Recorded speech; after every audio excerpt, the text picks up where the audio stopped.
안녕하십니까. 통계와 빅데이터 1장 데이터 분석과 아래에 대해서 설명을 드리도록 하겠습니다. 1장은 빅데이터 시대, 그다음 빅데이터, 데이터 분석 과정, 그 다음에 관련 프로그램 설치 및 사용에 대해서 배워보도록 하겠습니다. 1절은 데이터 시대인데요. 데이터의 비즈니스 활용입니다. 우리가 현재 데이터 시대에 살고 있습니다. 옛날에는 정보화 시대라고 했는데 지금은 데이터 시대입니다. 우리를 둘러싼 모든 것들이 데이터 소스와 연결되어 있고 우리의 삶의 많은 부분들이 데이터에 의존하여 영위하고 있습니다. 여러분들 알다시피 이메일, SNS, 전화 사용 기록, 신용카드 거래 기록, 병원 진료 기록 등 이런 것들이 다 데이터로 저장되고 공유되고 사용되어지고 있습니다. 이 데이터들은 기업 활동에 매우 중요합니다. 대형마트에서 소비자의 구매 내역 데이터를 바탕으로 구매 패턴을 분석하고 이를 영업에 활용합니다. 여러분들이 잘 알고 있겠지만 어떤 기업에서 그 맥주하고 기저귀를 같이 배치했더니 매출이 올랐다. 그런 사실들을 들어본 적이 있을 겁니다. 자, 이거는 그 마트에서 사람들이 구매 내역을 딱 분석을 해봤더니 기저귀 사는 사람들이 매출을 같이 사더라 이거죠. 그래서 이제 그것을 기반으로 해서 기저귀 옆에 맥주를 갖다 놓은 거예요. 그랬더니 매출이 확 올라갔다는 얘기죠. 자, 이것처럼 사람들의 구매 내역을 바탕으로 해서 분석을 해보면 그 영업에 매출을 올릴 수 있는 그런 정보들을 뽑아낼 수가 있는 거죠. 또 그런 것들이 많은 편의점이나 대형마트에서 활용되고 있습니다. 잘 보시면 세븐일레븐이나 G마켓 내지는 CU 이런 데 가서 보시면 배치되어 있는 것들이 다 있을 겁니다. 그것들이 사람들이 찾기 쉬운 것도 있지만 이걸 사면 같이 살 만한 것들을 같이 배치를 하는 거죠. 자, 그래서 그렇게 하면 매출이 상승이 이루어질 수 있다. GE라고 하는 회사에서 G아비에이션이라고 하는 회사에서 이제 비행기 엔진에 수많은 센서를 부착하고 이 센서로부터 수집된 데이터를 활용해서 엔진 이상 유무를 파악하고 부품 교체 시기를 알려주는 서비스를 제공해서 추가 매출을 올리고 있다라고 얘기하고 있습니다. 당연한 거죠. 왜냐하면 이 엔진 이상이 있어서 추락을 하게 되면 손실이 어마어마하잖아요. 그죠? 이걸 미리 알려준다면 그런 사고를 예방할 수도 있고 추락으로 인한 비용을 줄일 수도 있는 거고요. 그 다음에 이게 고장나는 주된 이유 중에 하나가 부품을 제때 갈아 끼지 않아서 그럴 수도 있거든요. 그래서 그런 부품 교체 시기를 알려주는 서비스를 이 센서를 통해서 할 수 있다는 거죠. 이렇게 함으로 인해서 이 엔진을 사용하는 회사 입장에서는 비용이 좀 들어가겠지만 리스크를 줄일 수 있는 방법이기 때문에 그 부분 때문에 이제 이런 회사에 이런 정보들이나 그 다음에 이런 센서를 부착하는 거에 대해서 요구를 하겠죠. 그렇게 함으로 인해서 추가 매출을 올릴 수 있다는 얘기죠. 자, 서울시에서 이제 올빼미버스라고 하는 거의 노선을 결정하기 위해서 이동통신사로부터 심야에 사람들이 전화를 할 거 아니에요. 발신 데이터를 가지고 분석을 해서 어디에 사람들이 많은지, 어디에서 어디로 움직이는지를 분석을 해가지고 사람들이 많이 모여있는 지점을 찾고 그 지점에 노선을 만들었더니 시민들의 만족도가 높아졌다. 이거는 알려주기 전까지는 모르는 거니까 이런 것들을 통신사로부터 받은 데이터를 분석해서 얻어낼 수 있다는 얘기죠. 자, 4차 산업혁명과 데이터인데 세계 경제 포럼에서 우리가 현재 기술력 및 새로운 시대에 열렸음을 청명하면서 4차 산업혁명이란 이름을 명명하기 시작을 했습니다. 이 4차 산업혁명이라고 하는 것은 인공지능, 빅데이터, 로봇, 그다음 사물인터넷, 생명과학기술, 그 다음에 3D 프린터가 새로운 과학기술이 사회, 경제, 문화 전반에 영향을 미치고 이러한 변화를 잘 수용할 가능성을 최대화하는 시대를 우리는 4차 산업혁명 시대라고 이야기할 수 있습니다. 그 중에 핵심 기술이 인공지능과 빅데이터입니다. 여러분이 관련되어 있는 분야 중에 하나죠. 앞으로 여러분들이 취업을 할 때쯤 되면 인공지능과 빅데이터가 큰 이슈가 될 거고 이쪽에 관련된 회사로 취업이 될 가능성이 높습니다. 그래서 지금부터 여러분들이 많은 관심을 갖고 접근하시길 바랍니다. 전문가들이 표현한 데이터의 중요성을 이야기하고 있습니다. 데이터는 비즈니스를 위한 새로운 원천 재료가 된다. 그러니까 하나의 원천 재료. 여기는 똑같은 말이에요. 데이터는 새로운 석유다. 그죠? 석유가 좀 가치가 있죠. 그런데 이 데이터도 그런 자원이 된다는 얘기죠. 데이터가 쏟아진 수도꼭지는 틀어졌고 다시는 잠기는 일은 없을 것이다. 그러니까 이게 데이터가 계속적으로 성장한다는 얘기죠. 그 다음에 당신이 정보를 포함하지 않은 데이터를 가질 수 있겠지만 데이터에 의하지 않은 정보는 가질 수 없다. 그러니까 데이터를 통해서 정보가 만들어진다는 얘기겠죠.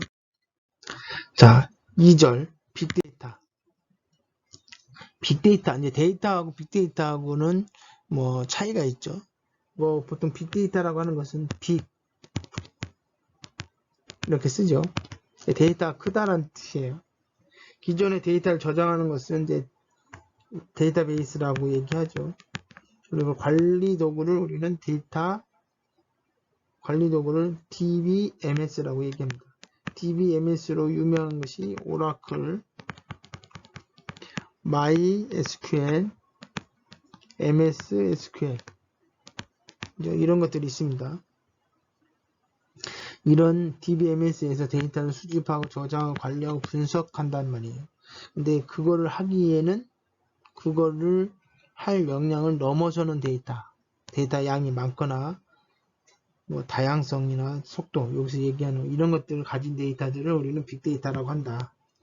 그런 예로는 의료 분야의 환자 데이터, 금융 분야의 거래 데이터, 교통 분야의 대중교통 이용 데이터 등이 요 빅데이터에 해당됩니다. 네, 빅데이터의 특징이 세 가지로 되어 있는데 크기와 다양성과 속도가 있습니다. 요거는 객관식으로 시험 문제 내기에 딱 좋겠네요. 그죠? 자, 크기는 일반적으로 수십 테라바이트. 제가 며칠 전에 하드를 샀는데, HDD를 샀는데, 얼마짜리 샀냐면 4테라바이트를 샀습니다. 요즘에 4테라바이트 정도는 기본적으로 사죠. 뭐, 8테라바이트도 사는 사람도 있고, 뭐, 이거는 이제 자료를 만든 시점이 몇 년 전이었기 때문에 그런 거고요. 지금은 이제 페타바이트 시대, 뭐 그 이후로 더 많은 데이터들이 모아지게 되어 있습니다. 다양성. 자, 데이터의 형태가 다양하다는 얘기죠. 전형 데이터, 반전형 데이터, 비전형 데이터로 구분합니다. 전형 데이터는 고정된 필드라고 하는 건 이렇게 표가 이렇게 있으면 뭐 번호, 이름, 나이, 성별 뭐 이렇게 돼 있을 거예요. 그러면 1번, 2번, 3번, 4번 이렇게 있으면 얘네들을 우리는 필드라고 그래요. 나이, 성별, 주소, 핸드폰 번호 이런 것들 이게 필드라고 얘기하고 이게 가로로 얘기하는 거 이거는 우리는 레코드라고 얘기합니다. 그래서 고정된 필드 이거가 크기가 고정되어 있거나 형태가 고정되어 있는 이런 데이터들을 우리는 전형 데이터라고 하고 보통 엑셀 파일들이 여기에 해당되죠. 반전형 데이터는 XML이나 HTML, 우리 홈페이지, 웹페이지 같은 것들이죠. 이런 것들이 메타데이터입니다. 보통 앞에다가 정보를 타입을 쓰고 뭐 여기는 뭐 예를 들어서 뭐 body 내지는 뭐 여기는 h1 뭐 그래서 텍스트의 크기 뭐 이렇게 이거 앞에다 정보 속성을 써주는 거고 여기다 알맹이 컨텐츠를 쓰는 메타데이터가 바로 반전형 데이터입니다. 비전형 데이터는 고정된 필드에 저장되지 않는 데이터 사진, 동영상, 뭐 위치 정보 이런 것들이 비전형 데이터라고 얘기할 수 있습니다. 텍스트 뭐 문자열이 있는 거 이런 것들이 비전형 데이터일 수 있습니다. 자, 속도는 뭐냐면 데이터가 빠른 속도로 증가되고 소비 속도도 소비 속도를 가지는 것들을 우리는 빅데이터라고 얘기합니다. 뭐 우리가 흔히 얘기해서 지하철 승하차 정보 하루에도 수십만 명이 타고 다니죠. 뭐 계속 쌓인단 말이에요. 이게 쌓이는 속도가 빠르다는 얘기죠. 사용되는 속도도 빠른 거. 이런 것들이 바로 빅데이터가 가지는 특징이다. 빅데이터가 가진 특징 3가지 여러분 기억을 해주시길 바랍니다. 네, 이거 도표로 보여주겠는데 이번 시간에 중요한 것 중에 하나입니다. 자, 그래서 빅데이터의 특성은 크기, 다양성, 속도 3가지를 가지고 있고요. 뭐 아까 이야기했던 것처럼 데이터 용량이 엄청나게 커진다는 얘기죠.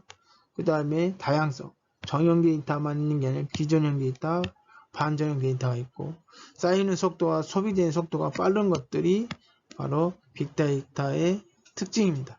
자, 요거 이제 별개로 우리가 이제 데이터라고 얘기하는 게 있고 그다음 정보라고 얘기하는 게 있습니다. 뭐 구분 없이 사용하는데 제가 이제 이렇게 정의를 해주면 데이터는 하나의 값입니다. 값. 정보는 뭐냐? 의미 있는 값, 의미 있는 값. 내지는 가치가 있는 값입니다. 그래서 보통은 제가 봤을 때는 데이터 안에 정보가 있는 거죠. 그래서 데이터 자체가 의미가 있어요. 그럼 여기에 해당되겠죠. 근데 의미는 없는데 데이터인 것도 있죠. 이런 것들이 가공되면 역시 정보가 될 수 있습니다.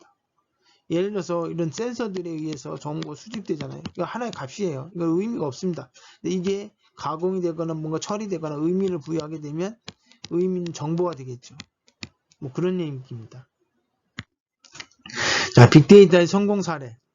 국내 활용 사례를 여기서 보여주고 있는데 아파트의 관리비의 적정성 평가. 경기도에서 이제 관리비 내역과 관리비를 구성하는 37개 세방목의 원천 데이터를 비교 분석을 해서 관리비 과다 청구되는 여부를 분석했고 그걸 가지고 연간 1조 1천억 원의 정도의 관리비를 절감할 수 있는 효과를 가지게 되었다. 뭐 이런 얘기를 하는 거죠. 자, 빅데이터 성공 사례.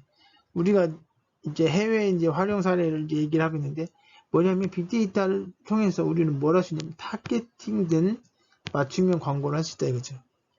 그러니까 관심이 없거나 해당 사항이 없는 사람한테 광고를 아무리 해봐야 매출에 영향을 미치지 않겠죠.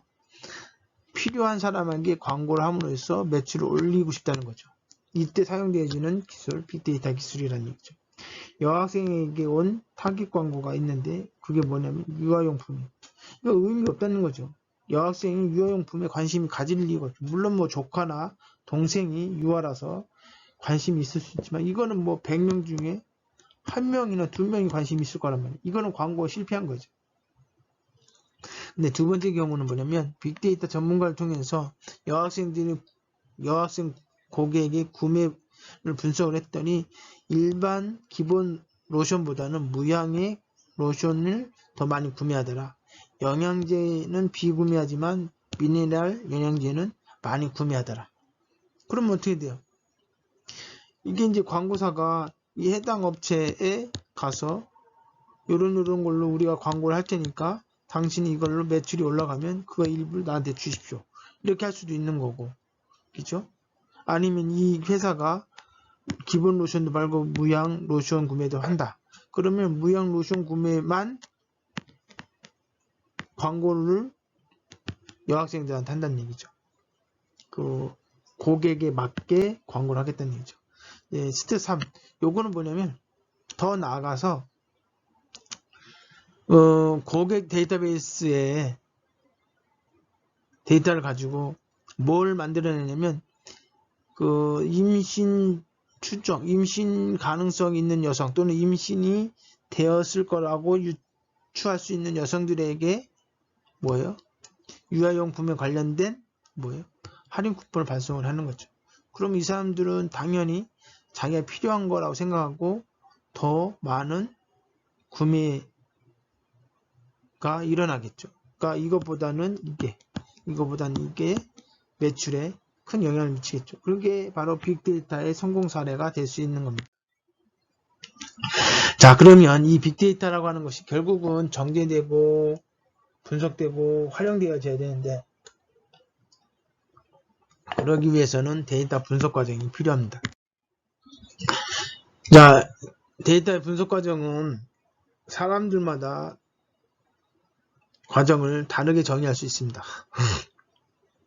여기에서는 크게 6가지 단계로 구분을 했습니다. 뭐 저 개인적으로는 이렇게 크게 한 단계, 그 다음에 전처리 단계, 그리고 분석 단계, 시각화 단계, 이렇게 4개를 나눌 수도 있어요. 이거는 이제 보는 사람 관점에 따라서. 근데 이제 단계를 좀 세분화해서 6단계로 지금 표시를 한 겁니다. 자, 먼저 문제 정의 및 계획입니다. 그러니까 우리가 데이터 분석을 하는 이유가 뭔지, 이제 무엇을 해결하려고 하는 건지, 그리고 그걸 위해서 어떤 데이터가 필요한지, 이런 것들 알아야 돼요. 예를 들어서 내가 마케팅을 하겠다. 그럼 마케팅에 관련된 데이터, 마케팅에 관련된, 내가 어떤 마케팅을 하려고 한다. 화장품 마케팅을 한다. 그러면 화장품을 사용하는 사람들에 대한 정보가 있는 데이터에서 데이터를 수집을 해야 되겠죠. 그죠? 그러니까 어떤 문제를 해결하려고 하는지, 그래서 어떤 데이터가 필요한지를 먼저 추정하고, 그리고 어떤 방법으로 이걸 적용할 것인지를 계획을 하는 거죠. 그리고 나서 데이터를 수집을 합니다. 원래는 회사들은 다 DBMS를 가지고 있어서 고객 관리들, 그래서 그런 정보들을 가지고 있습니다. 이 정보만 활용할 거냐? 그러면 효과가 크지 않죠. 그러니까 이거 말고 이거는 기본으로 갖고 인터넷이나 SNS로부터 데이터를 수집을 하는 거죠. 이 많은 데이터를. 그러니까 이제 이렇게 많은 데이터를 수집하다 보니까 얘네들은 정형 데이터예요. 예, 깔끔하게 고정된 필드로 딱딱딱 있어요. 지금 이런 SNS나 또는 기타 웹사이트에서 가져온 데이터들은 이게 어떤 정형화가 안 돼 있습니다. 그러니까 이런 것들을 일단 수집을 한 다음에 세 번째 단계에서 정지하고 전처리를 합니다. 우리가 분석하기 위해서는 같은 형태로 만들어줄 필요가 있죠. 그래서 전처리하고 정지를 해요. 그리고 나서 이 정제되고 전처리가 된, 그러니까 처리 전에 처리한다는 얘기죠. 그 데이터를 보고선 대충 데이터를 탐색을 합니다. 어떤 결과들이 나오겠구나, 어떤 것들이 분석이 되겠구나 라고 하는 것들 예측도 되고 어떻게 됐는지 확인할 수도 있습니다. 그리고 이렇게 된 상태에서 데이터 분석을 하는 거죠. 그래서 빈도 분석을 한든지 그 외에 빅데이터 분석 기술이 다양하게 있습니다. 그런 것들 중에 어떤 걸 선택해서 분석을 해요. 분석된 결과가 나올 거 아닙니까? 결과 보고를 하는데 텍스트로 화장품은 20대 30대의 마케팅, 그러니까 타겟으로 해서 어떤 제품이 필요하고 그거의 포장지는 파란색으로 써야 되고 이런 것들 말로 쓰는 것보다 그림으로 그리는 게 훨씬 효과적이겠죠. 의사결정하는 사람이 그림 보고 바로 판단할 수 있게끔. 그래서 그래프나 차트로 표현을 하는 거죠. 자, 그래서 이것을 우리는 뭐라고 하면 시각화라고 얘기합니다. 그래서 결과 보고의 시각화가 매우 중요합니다. 각 단계별로 설명이 되어져 있고요. 그래서 마지막에 보니까 여기 데이터 시각화, 이게 요즘에 뜨고 있는 분야 중에 하나입니다. 그러니까 똑같은 결과라도 어떻게 보고를 하느냐에 따라서 의사결정권자가 결정할지 말지를 영향을 미칠 수가 있겠죠. 그래서 데이터 시각화란 분석된 결과를 단순한 숫자의 나열이 아닌 다양한 그래프나 그림을 통해서 결과를 쉽게 이해할 수 있도록 표현하는 것입니다. 자, 이게 이제 시각화를 한 거죠. 데이터 분석에 대한 수요 시간을 체크를 해봤더니 이렇게 나오는 거죠.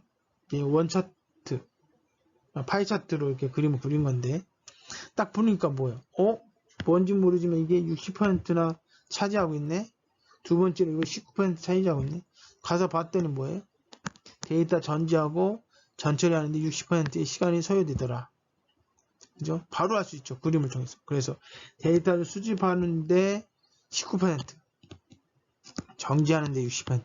즉 두 개 합치면 결국 전체 분석 과정에서 80%가 데이터를 준비하는데 걸린다 이거죠. 이걸 줄이는 것이 전체 분석 시간을 줄이는 것이다. 당연한 얘기겠죠. 자, 이제 4장인데 R하고 R 스튜디오의 설치 및 사용입니다. 여러분들이 이 동영상 말고 그 다음에 제공되는 동영상이 있어요. 그 동영상이 R과 R 스튜디오를 설치하는 방법, 그 다음에 자바까지 설치하려고 얘기를 할 겁니다. 자, 먼저 이제 R을 설치를 해야 돼요. R을 설치한 상태, 여기 R만 설치해도 사실은 R 코딩이 가능합니다. 근데 뭐 눈에 쉽게 보이지 않아요. 그래서 이거를 조금 더 쉽게 코딩하기 위해서 요걸 덮어주는 애가 있습니다. 그게 R 스튜디오입니다. 그러니까 얘만 있어도 되지만 조금 더 코딩을 쉽게 빨리 잘하게 하기 위해서 R 스튜디오라고 하는 것을 까는 겁니다. 그렇죠? 그 다음에 자바는 간혹 여기에서 사용되어지는 패키지가 있어요. 그 패키지 중에 자바 기반으로 되어 있는 패키지가 있습니다.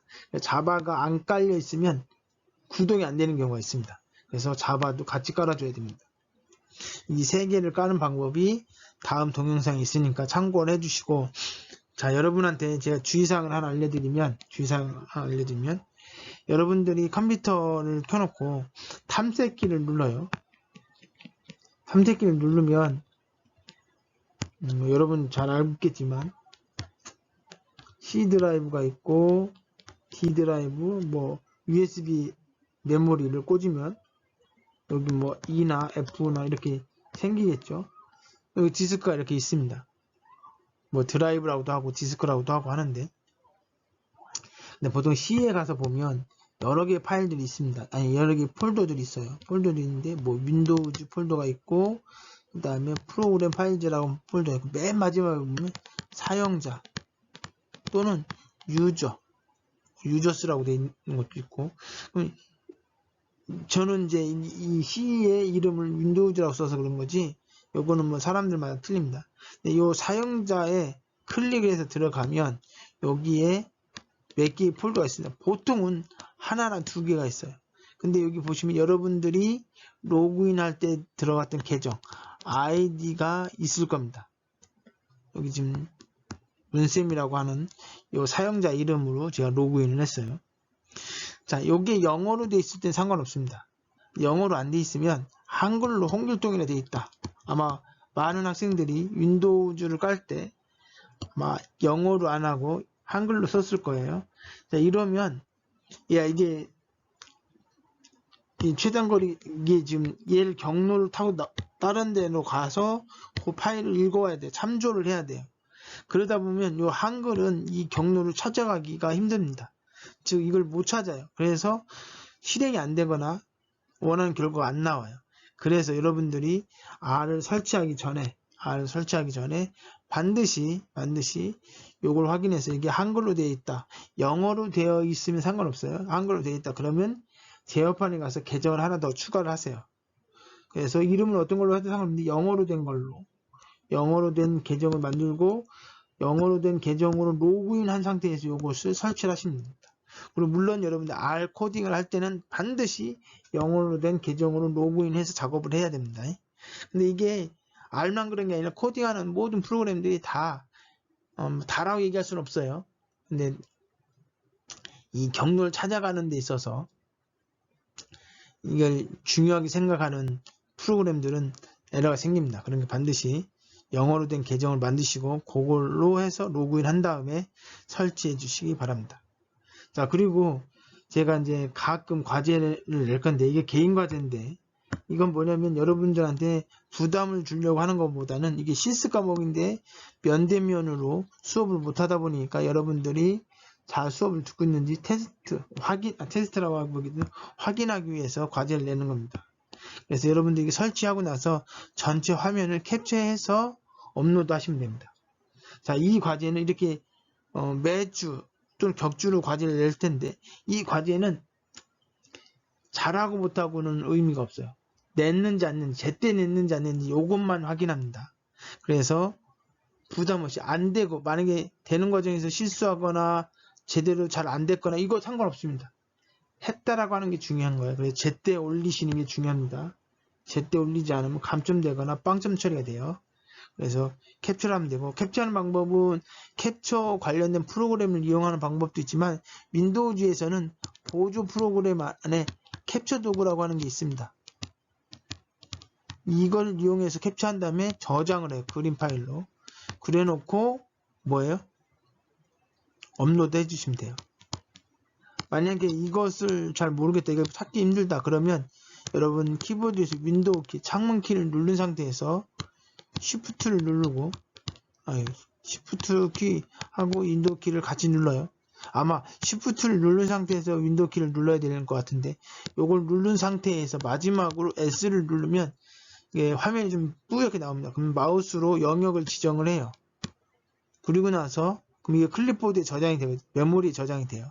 그 다음에 그림판을 실행하는데 거기다 컨트롤 V 하면 거기에 그대로 그 캡처 화면이 들어갑니다. 그걸 그림 파일로 저장을 해주시면 돼요. 그림 파일은 BMP 파일 말고 이거는 파일 크기만 커지지 아무 의미 없어요. JPG 하지 말고 JPG 또는 GIF 또는 PNG 이런 걸로 하셔야 용량이 작고 올리기도 쉽고 제가 확인하기도 쉽습니다. 자, 그렇게 해서 과제를 올리시면 됩니다. 자, 이것으로 1장을 마치도록 하겠습니다. 수업을 듣느라고 수고하셨습니다. 감사합니다.